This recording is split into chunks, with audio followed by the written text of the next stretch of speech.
You're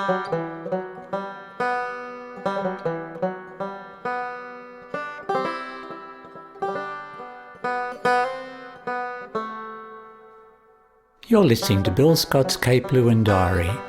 This is part 2.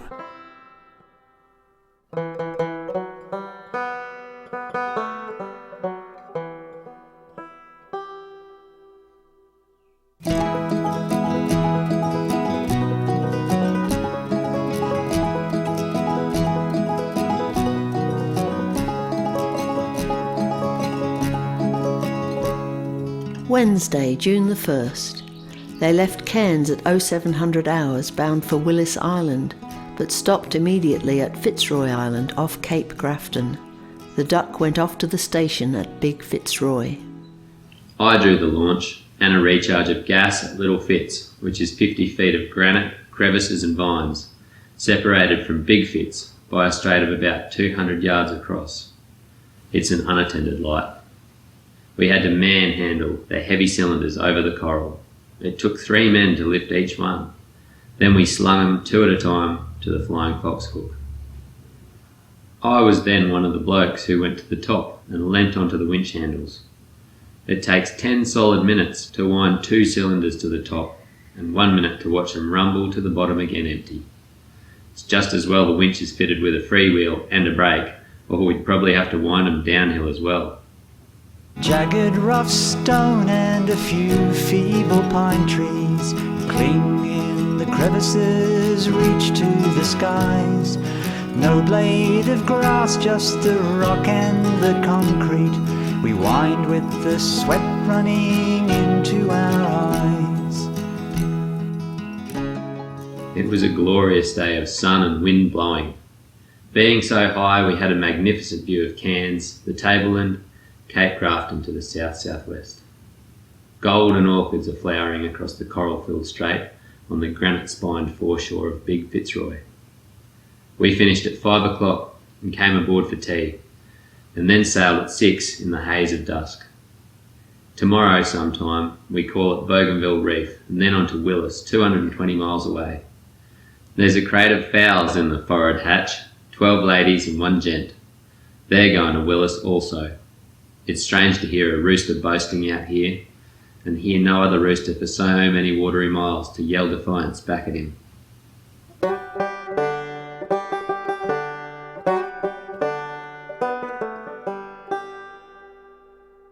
Thursday, June the 2nd.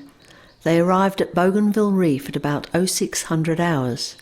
The first sign of it was the bulk of a ship, the Atlas of Panama, which had run aground there in a convoy during the war. Away went the launch to recharge the light, which was completed about 10 o'clock, and then the fun began. That was half ebb, parts of the outer circle of the atoll exposed, and the water was like a mill race through the channels. The launch ran hard and dry on an immense flat rock and was stranded. The boys on it couldn't do a thing, because they were surrounded by narrow, deep channels full of sharks, so they just had to sit. We couldn't anchor because of the tremendous depth, so we just watched the tide heave them higher and drier. About 11:45, the flatty was slung over and a couple of us rowed across to them and laid out their anchor. Then we brought some of the boys back aboard. There were 7 men in a tiny flatty with half an inch of bondwood between us and all that water. However, we got back aboard safely and waited for the tide to refloat the launch, which kedged herself off about 1600 hours.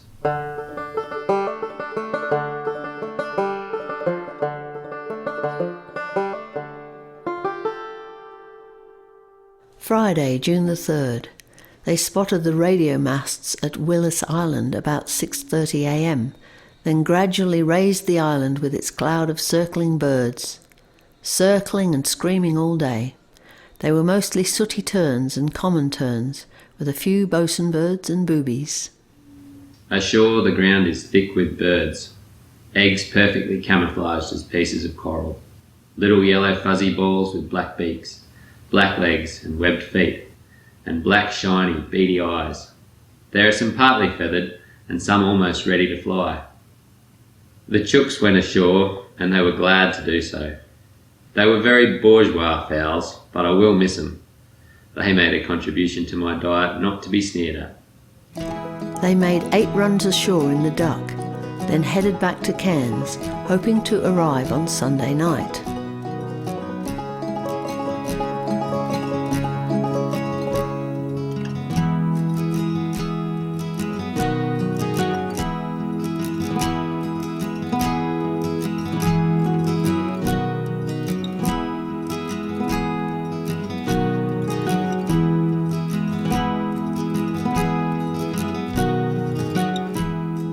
Tuesday, June the 7th. They sailed from Cairns at 0700 hours, towing the Carpentaria lightship, which they were to deliver to Thursday Island, a journey of around 2 weeks. Wednesday, June 8th. We arrived at Archer Point, 0800, and took the Duck to the beach, then up a steep hairpin road to the light in a high south-southwesterly wind. Cocky came ashore with us in the Duck, very damp and disgruntled. On delivery, he was surrounded by the 5 eager faces of the lighthouse keeper's children. We had smoko while we waited for the mechanic to finish his inspection. Then I was carried off by the children to see their white heron. It's only a baby that got caught in a crevice. It was rescued by the 11-year-old boy, who now spends his spare time catching fish for it. I got thoroughly soaked in the rough passage back to the ship. The wind strengthened to force 2 to 3.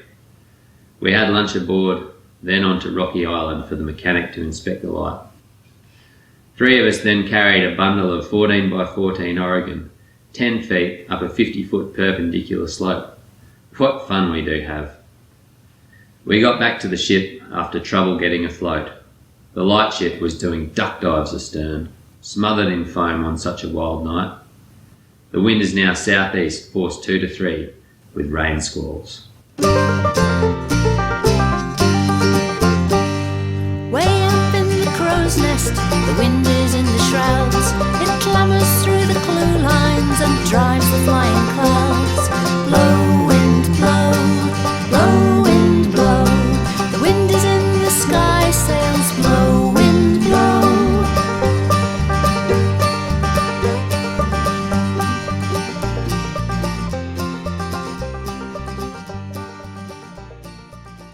Friday, June the 10th. They anchored on Waterwitch at daylight, hove up short on the tow, and then anchored on a 7-fathom patch of reef in the lee of the main reef. At high tide, Waterwitch is only a patch of broken water surmounted by a high beacon. At low tide, it's a bank of dead coral ridged on the main reef like a spine by the waves. As the weather is so frightful, with vicious rain squalls and sloppy seas, it is a most melancholy sight. We are to be here for the next 10 days to chip and paint the whole structure. We spent the morning in the forward hold assembling gear. After a 7-bell lunch, we put the Duck over and had a very hectic quarter hour getting it loaded. I did enjoy it. Then to the light. We got the stages rigged, ready to commence work when the weather dries. What do you think 7 shivering sailors crouched under a meagre shelter, waiting for a furious squall to pass over, found to talk about? Racehorses. The irony of it has me smiling yet. Miles from nowhere, cold, wet, 40 feet above the sea, in a network of angle iron, with every reason to curse, and they discuss this one subject with seriousness of purpose and wealth of detail, as would befit a group of bookies at Tats.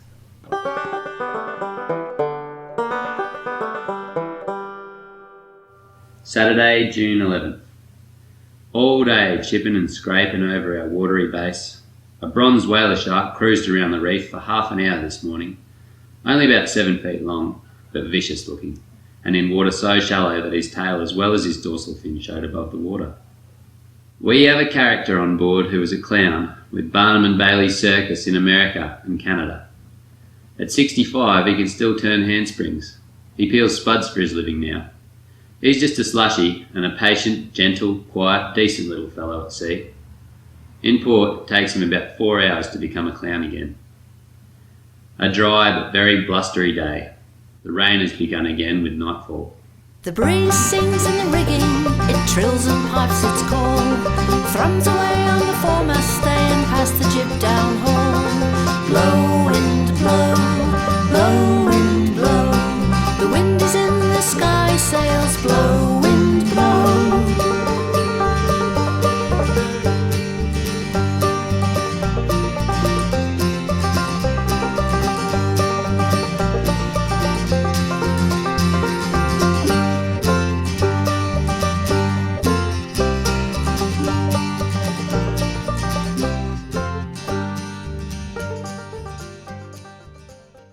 For the next few days they worked on the Waterwitch light, chipping, scraping and painting in gusty wet weather and sometimes in a gale with rain squalls. Thursday, June the 16th. The woodpecker rattle of chipping hammers still perforates the silence of this place. Silence will be beautiful again. We have almost finished shifting the rust.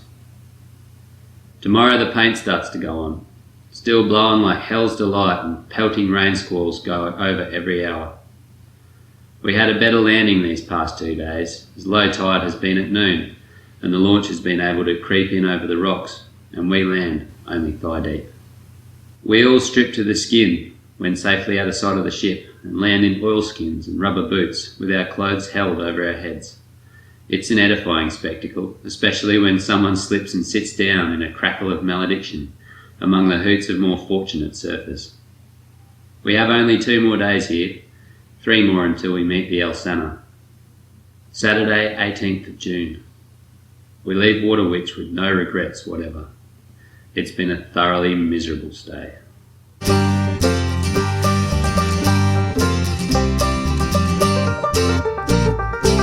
Blow, wind, blow. Sunday, June the 19th. They arrived at 10 a.m. at Cairncross, a low, thickly wooded coral island surrounded by an enormous reef, bare at low water. The light there was the tallest on the coast at 60 feet. We were steaming at a steady 7 knots when I awoke, with the Carpentaria lightship still towing astern like a tame dog. We turned to at 0800, getting up cylinders from the forward hold, ready to do a charge on arrival. We came to anchor and shortened in the tow. We got wet in the duck going ashore, but who cares? There were turtle eggs and oysters on the beach, real grass to walk on and a firm dry base under our stages. And it stopped raining. The boys are all in far better spirits, with TI early, the hours steaming away and payday coming soon. The El Sana hove in sight about 2100 hours tonight. Away went our launch, bearing a fireman with a toothache and the mail into the darkness. Back they came at 2200 with mail, fresh milk and vegetables. The toothache fireman has gone on to Thursday Island in the El Sana for treatment and will rejoin us there.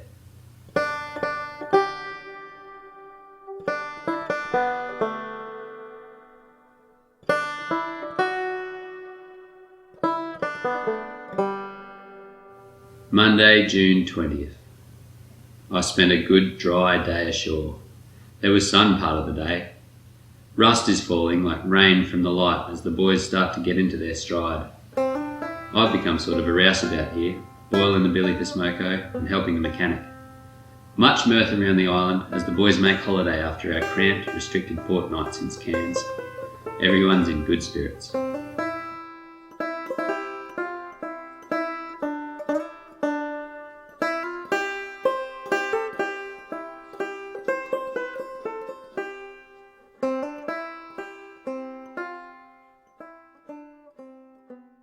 Thursday, June the 23rd. Except for a few showers, the fine weather continued as they worked on the Cairncross light. The wind was gusty, but not as strong, and they were able to get ashore in the launch without getting wet. An enormous shark has taken up residence under the keel. We haven't seen him yet, but he's smashed sash cord and even a seizing wire trace. We're annoyed because we had good fishing until this bloke arrived. Work on the light goes steadily forward. We leave here Sunday.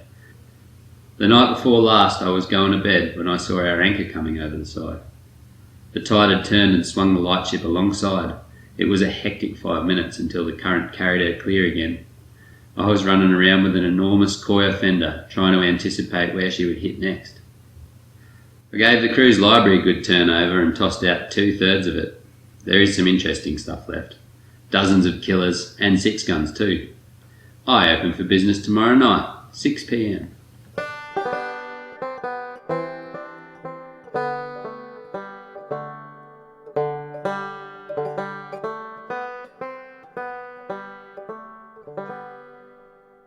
Saturday, June 28th. Almost on the last lap. We sail tomorrow night and about time too. Constant hammering all day is giving me a headache. We've been gradually growing quieter and quieter each day as each section is cleaned. Tomorrow we'll be painting only, so silence will reign supreme, except for the slap of brushes and the bad language. These boys are so keen that one bloke even painted the hand that the fella next to him was holding on with. He didn't notice for a minute. When he was told, he just grinned. They paint everything, including one another's shoes, belts and tools. A Trocus boat hove into sight at 5:30 p.m. tonight and is anchored close under the lee of the reef.